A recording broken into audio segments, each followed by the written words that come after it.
say the American Constitution is godless, I mean, I was quoting the title of a famous study of it by Professor Israel Kramnik.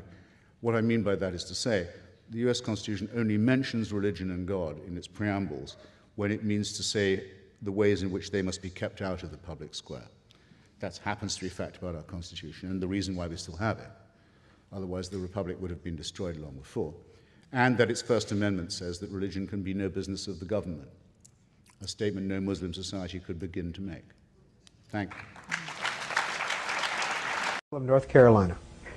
Yes, Mr. Hitchens, I'd like to ask you what you think of, well, in this country, I guess in particular, but you're experienced all throughout the world in religious fundamentalism, fanaticism, or whatever, but what do you think is the level of hypocrisy between those who espouse religion and fundamentalism or whatever, and what you think they really do believe as such and feel it within their spirit? And I just wondered if you could comment on that in this country and, you know, perhaps throughout the world even.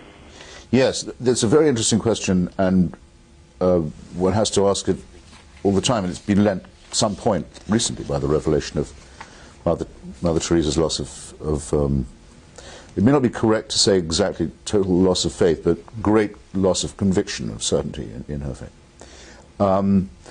With someone like, say, Billy Graham, I think one can see all the symptoms of a self-conscious fraud. I mean, someone who doesn't believe any of this at all, but is a reasonably good businessman.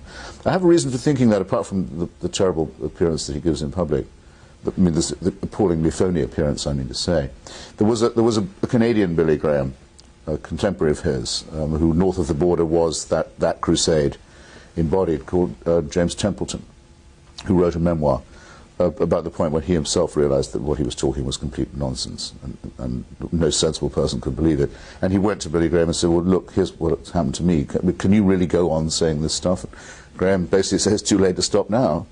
And lots of people expect it of me, and, you know, we're in business. And that's what I think is the case with a surprisingly large amount of it. But I'm not, I don't want to sound vulgar about it. I mean, I know a lot of people to whom religion means everything, or a very great deal, and who don't try to profit from it, and don't stand to profit from it either. So I don't reduce everything to a racket, but I think that racketeering is and always has been an important part of religion. Some religions simply are rackets. Scientology, for example, or Mormonism. It's nothing more than the record of a successful con job. But the spiritual life can't be entirely reduced to that, and here's the problem. When you ask, do people really believe that, there can't be an answer to it, because they don't know any more than you do whether there was a virgin birth or a resurrection. If they say, I believe it, they're still believing in something that they have to know very probably didn't take place. So what are they asking us to believe? They're asking us to believe their propensity to faith, in other words, to take something on faith without argument or evidence. Well, if somebody wants me to believe that of them, that they will do that, then I will, but I feel that they're arguing against themselves and probably doing themselves an injustice. You think Billy Graham's an evil man? Yes, disgustingly evil man. I'll tell you again why I say that, choosing one out of a number of possible answers. I think that anti-Jewish prejudice is an unfailing sign of a sick and disordered person. There are some kinds of prejudice. For example, I don't terrifically like people from Yorkshire, as it happens. I don't know why, I don't. But I don't think that convicts me of anything really insanitary. I probably would be a better person if I liked more people from Yorkshire. Anti-Semitism isn't like that. It's a horrible, conspiratorial, pseudo-intellectual, mean-spirited, eventually lethal piece of bigotry. You read the stuff that Graham's been found saying to Richard Nixon on tape. You can get it from the Nixon Library now, on the Jewish question. Once you've got over the revelation, which wasn't much of a revelation to me, of what a squalid little bigot President Nixon was, I guessed I knew that, you find that he's outmatched by the way that Billy Graham talks. Well, it doesn't mind, he does that in private and harbours that stuff in private, and then goes out and rakes in the cash for preaching brotherhood and compassion. It's enough to make you sick. Who's an American president that you admire? And there's no president who, however deserving of condemnation, who can't get Billy Graham to come to his side at just the point he is about ready to, or should be about ready to be either impeached or to make some kind of public apology or change of policy. No, this sort of valet, this religious valet, is always at their hand, saying, no, I can make this look good for you. I can be your religious PR man. Power worshipper, cronyism, bigotry. It's a very unattractive combination. And then going around spouting lies to young people for a living, lying to the young for a living. What a horrible career. I gather it's soon to be over. I certainly hope so. You're of course quite right that on the 11th of September 2001 we were forced yet again, as we are all the time, to confront the fact that faith by itself doesn't deserve respect, as we keep saying it does. That faith on its own is another form of fanaticism or substitution of belief for reason, and that's a sign of what a poorly evolved primate, mammalian species we are. The rabbi earlier appeared to pour contempt on the idea that we should think of ourselves as animals. Well, again, evidence counts, ladies and gentlemen. We are half a chromosome away from being chimpanzees, and don't you think it shows? Yes, of course we are animals. We're I think, a qualitatively as well as quantitatively better primate, but primates is what we are, and we know it. We even have the DNA to absolutely establish it. Nothing to be proud of or ashamed of, but a fact not to be denied. Now, we're lucky that there were people on one of those planes who didn't pray at all. They got out of their seats and they said, we're not going to let this plane fly into the United States Capitol in Washington, D.C. But it's not all bad news, because it does mean that those who crash planes full of living people into buildings full of living people, shouting that God is great and believing it's going to get them to paradise, aren't going to get there. About that, one is only about sorry. that we agree. One is only sorry, and very sorry in my case, that there's no moment, at the moment of their extinction, there's no moment when they think, damn, it isn't. But wishful thinking can't help that either. So my settled verdict on this is, they want to die, and I'm here to help them do so. And so should you be, and everyone in this room should be ashamed until they've done something to kill at least one jihadist or bring about the physical and moral and political and military defeat and humiliation of these people, and the God in which they believe, and the non-existent deity in which they dare to take permission to try and kill us all. Christopher, have you ever prayed? Once for a hard-on. And we are back. Christopher, you talked about the civil war in Islam. Talk about the role of religion, as you see it, in the conflict we are now involved with. Well, people attack the president for all kinds of things that he said or appeared to say about religion, but and some of which have been rather ill-considered, including the statement that Islam is a religion of peace, which I would say was a statement that was non-true rather than untrue. The Christian churches, almost in their entirety, I believe, were opposed to the regime change in Iraq. So was the President's own church, the United Methodist Church, for example. It was very interesting to me to find how completely useless Christianity was in a struggle of this kind. It was awful to find that Christianity was a religion of peace, or at least of pacifism and of surrender. The Church, as far as I know, has not endorsed any war as just since it supported General Franco's invasion of Spain to destroy the Spanish Republic with a Muslim mercenary army in the 30s on the side of Hitler. I think this is a wonderful occasion to discuss what the real value of religion in politics, international affairs, is. The difficulty for me is that while we are, in a sense, objectively committed to secularism for our own society and in others, if you take, say, just the case of Palestine, American support has, and Israel, American support has up till now gone to a Wahhabi royal family that pumps out anti-Semitic propaganda and anti-American propaganda, but was considered our ally in the Middle East, to Israeli settlements which were run by messianic fanatics who wouldn't be able to do this if it wasn't for American aid, and to extreme Christians mainly in the United States, who hope that out of this conflict they can bring on Armageddon and the apocalypse. So what is otherwise a perfectly soluble problem, division of Palestine between its Arab and Jewish inhabitants, is made impossible by monotheism. No, it's made impossible. Completely poisoned by it. Well, it may be poisoned by the fusion of monotheism with politics, and that's the issue. The issue is not the relevance of faith. The issue is the fusion of faith with political power, and this is something that... Well, if you believe as Jesus coming back very soon is going to kill everyone who doesn't agree with him, how do you keep that out of politics? Well, I think you have to develop... The belief is political. I'm sorry, Andrew. No, it's not. Belief can't... It is possible, and if you believe John Locke, I mean, maybe you don't, but it is possible and should be possible, in fact essential, given our human experience. Christianity is not innocent in this regard. The 16th and 17th centuries were religious wars. People were murdered in large numbers, and out of that experience, that some things you may believe in are still not so important they're worth killing other people for, came liberal democracy. Our very system of government came out of resistance to the power of religion in politics. Absolutely. And what we're fighting for in this war, and I wrote this just at the very beginning of this war, is the possibility of religion outside of politics. And when you read the Gospels, I think that the overwhelming message is exactly that. My kingdom is not of this world, our Lord said. And there is a distinction between what Caesar is and what I am. And the idea, I mean, I think that the idea that Muslims could create a warrior theology out of Islam is much less amazing than that Christianity might do such a thing.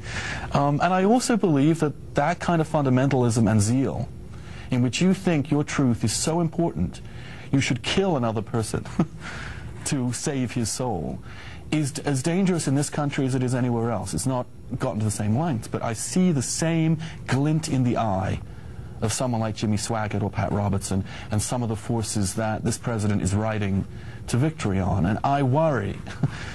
I do not want this to become a war between fundamentalist Christianity and fundamentalist Islam. It is a war between fundamentalist religion and liberal democracy. And I say that as a believing Catholic. Well, it's a civil war also within the other monotheisms, and after all, more than half of American Jews and more than half of Israeli Jews have always favored a two-state solution that grants self-determination to the Palestinians. They just can't get their way because of this nutcase zealot minority. We within the religious faiths so also have there has to be a civil war within Judaism, if you like, and there is one going on in Islam very clearly, and they're trying to... The fascist side wants to... Well, they want to export that war to where we live to try and win it, so they've really involved us in their war, and... it's not my province, Andrew, but the Christian churches can't seem to make up their mind whether we are fighting for our civilization or not, or whether we should feel guilty about existing. Hierarchies. To be continued. Yes. Which we had another hour. Andrew Sullivan, Christopher Hitchens, come on back. Religion is our first. That's why I'm so fascinated with it. It's our first version of the truth. It's our first attempt as a species. It's what we tried when we didn't know anything. We didn't know we lived on a spherical planet. We didn't know that our planet revolved around the sun. We didn't know that there were microorganisms that explained disease. We thought diseases came from curses or witches or ill-wishing or devils or dust devils. We didn't know anything from the childish, terrified, ignorant origins of our animal primate species. We come to religion. It's also our first attempt at philosophy, our first attempt at morality, our first attempt at healthcare, actually, but because it was our first, it is our worst. We now have better explanations for all these dreads, and we have cleared up all of these mysteries, yet we still dwell. And in some countries, in some societies, not just dwell, but live under a totalitarian regime that forbids us to think about the progress that has been made, or denies us the knowledge that these advances have in fact occurred. So it has become, where once it probably was an aid to our survival, a really great peril to our continued ability to live as a civilized species. Islam makes very large claims for itself. Very large claims indeed. It claims to be the last and final religion. The last and final revelation. When you see bumper stickers, everyone says you can't reduce major things to a bumper sticker. It's not my idea to have bumper stickers saying Islam is the solution. It's a well-known slogan, actually, of parties associated with the Muslim Brotherhood. They say Islam is the solution for everything. It takes care of all your life and the one to come. Sexuality, political economy, banking, diet, relations with other religions, everything. It's a total solution. What is creepy about the word total? I hope I don't have to tell an audience like this. It's the first 5 letters of the word totalitarian. It's absolute. It's absolute. It's all-inclusive. It's unanswerable. And oddly, for a religion that makes such large claims, notice another thing about Islam, it doesn't particularly like having these claims questioned or scrutinized. In other words, just as there is with all religions an inverse relationship between the claims they make and the evidence they can produce for them, you must have noticed that, with Islam, a younger religion, and perhaps therefore more in its first flush, there's an extraordinarily strong willingness to say that any challenge to its absolutist claims is by definition profane. And profanity and blasphemy can be the antecedent to very severe punishment, and often are, for Muslims and for non-Muslims. And this is not a road of peace, in my submission. If anyone thinks that there's a question, who's heard me, who thinks there's a question I answered poorly, or inadequately, or badly, or failed to answer at all, and would like to challenge me, I'd happily give them 5 minutes. But I have, so to say, shot my bolt otherwise. Is there anyone who would like to challenge me? Yes. Please. If there is no God, why do you spend your whole life trying to convince people that there isn't? Why don't you just stay home? Was the Can you repeat that? Was the question? The question is, if there is no God, why spend your life and career trying to refute that? Why not just leave it alone and stay home? Fair enough. Well, it isn't my whole career, for one thing. It's become a major preoccupation of my life, though, in the last 8 or 9 years, especially since September 11, 2001, to try and help generate an opposition to theocracy and its depredations internationally. That is now probably my main political preoccupation. To help people in Afghanistan, in Somalia, in Iraq, in Lebanon, in Israel, resist those who sincerely want to encompass the destruction of civilization and sincerely believe they have God on their side in wanting to do so. Maybe I will take a few minutes just to say something that I find repulsive about especially monotheistic, messianic religion. With a large part of itself, it quite clearly wants us all to die. It wants this world to come to an end. You can tell the yearning for things to be over whenever you read any of its real texts or listen to any of its real, authentic spokesmen, not the sort of the pathetic apologists who sometimes masquerade for it. Those who talk, there was a famous spokesman for this in Virginia until recently, about the rapture, say that those of us who have chosen rightly will be gathered to the arms of Jesus, leaving all of the rest of you behind. If we're in a car, it's your lookout. That car won't have a driver anymore. If we're a pilot, that's your lookout. That plane will crash. We will be with Jesus, and the rest of you can go straight to hell. The eschatological element that is inseparable from Christianity. If you don't believe that there is to be an apocalypse, there is going to be an end, a separation of the sheep and the goats, a condemnation, a final one, then you're not really a believer. And the contempt for the things of this world shows through all of them. It's well put in an old rhyme from an English exclusive brethren sect. It says that we are the pure and chosen few, and all the rest are damned. There's room enough in hell for you. We don't want heaven crammed. You can tell it when you see the extreme Muslims talk. They cannot wait. They cannot wait for death and destruction to overtake and overwhelm the world. They can't wait for what I would call, without ambiguity, a final solution. When you look at the Israeli settlers, paid for often by American tax dollars, deciding that if they can steal enough land from other people and get all the Jews into the promised land and all the non-Jews out of it, then finally the Jewish people will be worthy of the return of the Messiah. And there are Christians in this country who consider it their job to help this happen so that Armageddon can occur, so that the painful business of living as humans and studying civilization and trying to acquire learning and knowledge and health and medicine and to push back can all be scrapped, and the cult of death can take over. That, to me, is a hideous thing in eschatological terms, in end times terms, on its own. A hateful idea, a hateful practice, and a hateful theory, but very much to be opposed in our daily lives, where there are people who sincerely mean it, who want to ruin the good relations that could exist between different peoples, nations, races, countries, tribes, ethnicities, who openly say they love death more than we love life, and who are betting that with God on their side, they're right about that. So when I say, as the subtitle of my book, that I think religion poisons everything, I'm not just doing what publishers like and coming up with a provocative subtitle. I mean to say it infects us in our most basic integrity. It says we can't be moral without Big Brother, without a totalitarian permission. It means we can't be good to one another. It means we can't think without this. We must be afraid. We must also be forced to love someone who we fear. The essence of sadomasochism. The essence of abjection. The essence of the master-slave relationship. And that knows that death is coming and can't wait to bring it on. I say this is evil. And though I do some nights stay home, I enjoy more the nights when I go out and fight against this ultimate wickedness and ultimate stupidity. Thank you.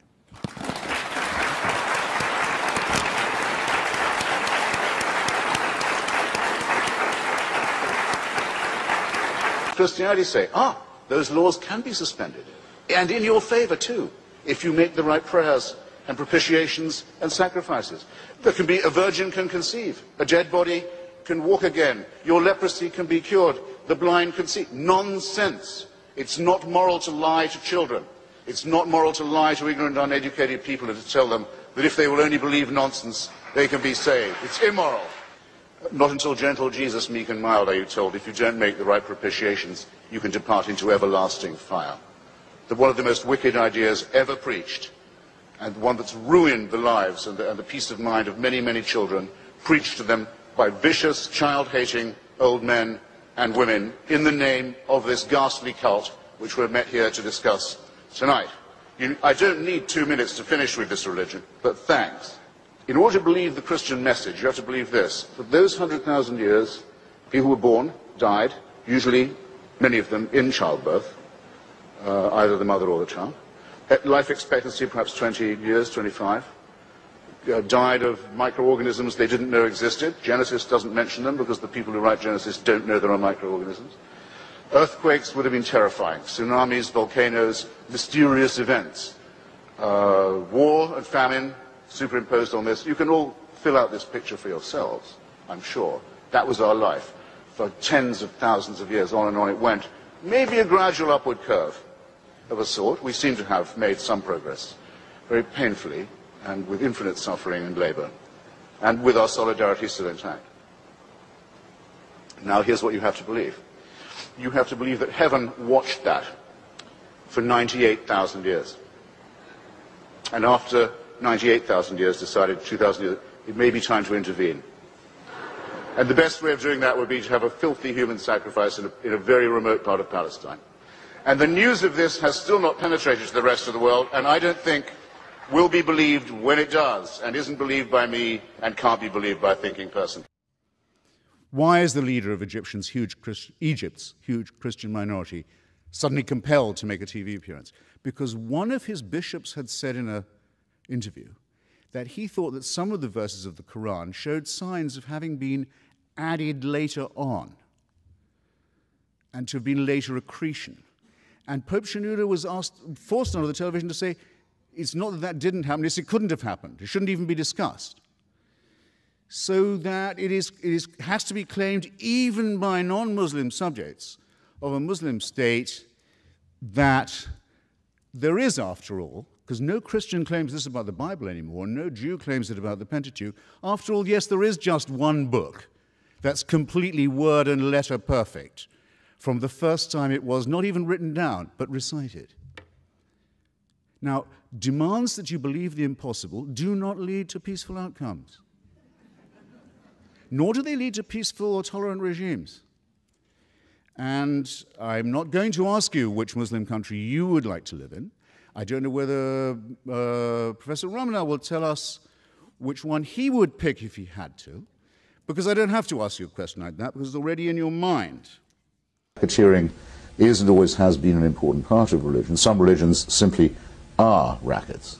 Scientology, for example, or Mormonism.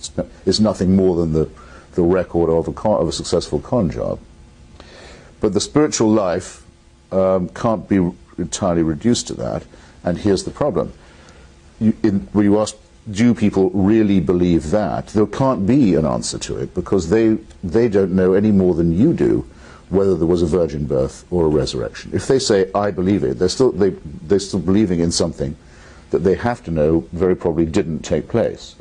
So what are they asking us to believe? They're asking us to believe their propensity to faith, in other words, to take something on faith without argument or evidence. Well, if somebody wants me to believe that of them, that they will do that, then I will, but I feel that they're arguing against themselves. In the ordinary moral universe, the good will do the best they can, the worst will do the worst they can, but if you want to make good people do wicked things, you'll need religion.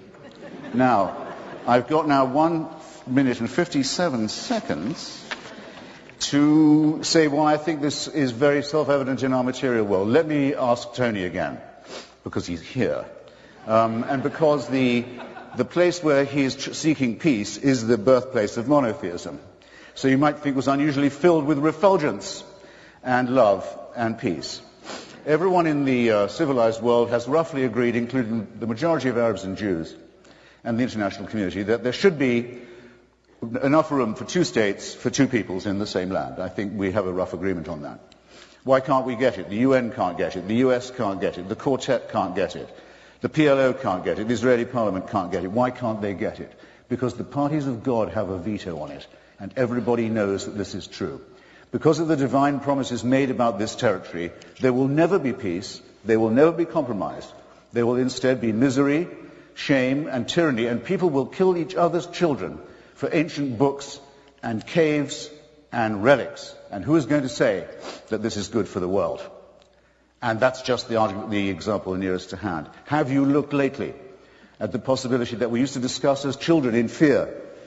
What will happen when messianic fanatics get hold of an apocalyptic weapon? Well, we're about to find that out as we watch the Islamic Republic of Iran and its party of God allies make a dress rehearsal for precisely this. Have you looked lately at the revival of Tsarism in Putin's Russia, where the black-cowled, black-coated leadership of Russian Orthodoxy is draped over an increasingly xenophobic, tyrannical, expansionist and aggressive regime? Have you looked lately at the teaching in Africa and the consequences of it, of a church that says AIDS may be wicked, but not as wicked as condoms? That's exactly no seconds left, ladies and gentlemen. I've done my best. Believe me, I have more.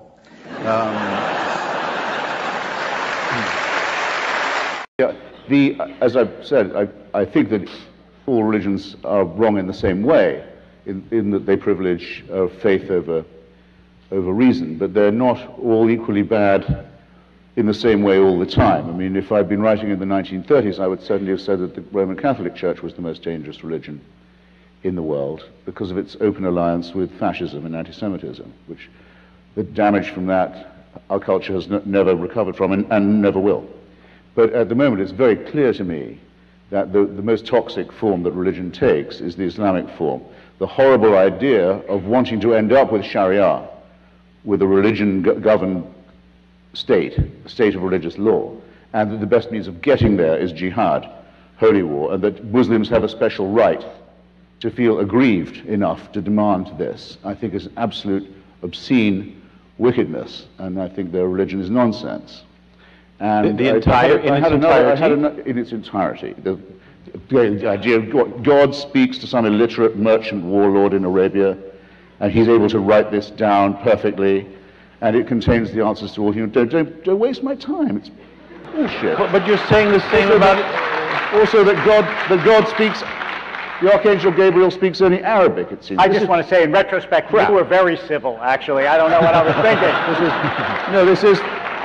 Is this the same characterization of all religions? Well, actually, no, because remember, Islam makes one special claim for itself. All religions claim to be revealed truth. They all are founded by divine revelation. But Islam rather dangerously says, ours is the last and final one. There can't be any more after this. This is God's last word. Now, that's straight away a temptation to violence and intolerance, and if you note, it's a temptation they seem quite willing to fulfill. Somebody laughs. You may think that those aeroplanes in this city on 9/11 came out of a clear blue sky.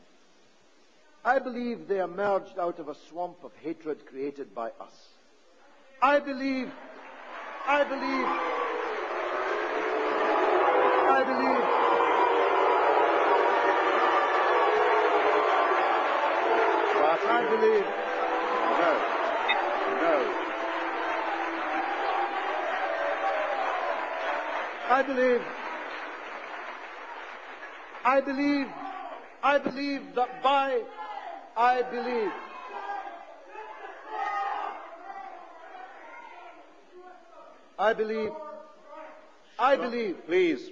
Please. I believe these Al-Qaeda chaps, these killers and sadists and nihilists and producers of indiscriminate explosions, wouldn't be this way if we weren't so mean to them.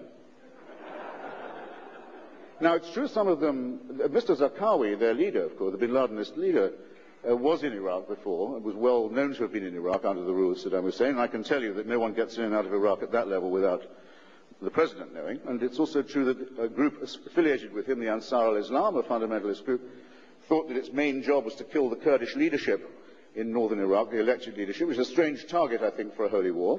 And it's also true that some of them came to Iraq after we threw them out of Afghanistan. Well, that's easy then. Leave them in control of Afghanistan. Don't mess around with these people. Don't make them angry. Don't make them mean. It's your fault. Now, this is masochism, but it's being offered to you by sadists. Okay. I suppose we have to congratulate you on being absolutely 100% consistent in your support for unmentionable thugs and criminals.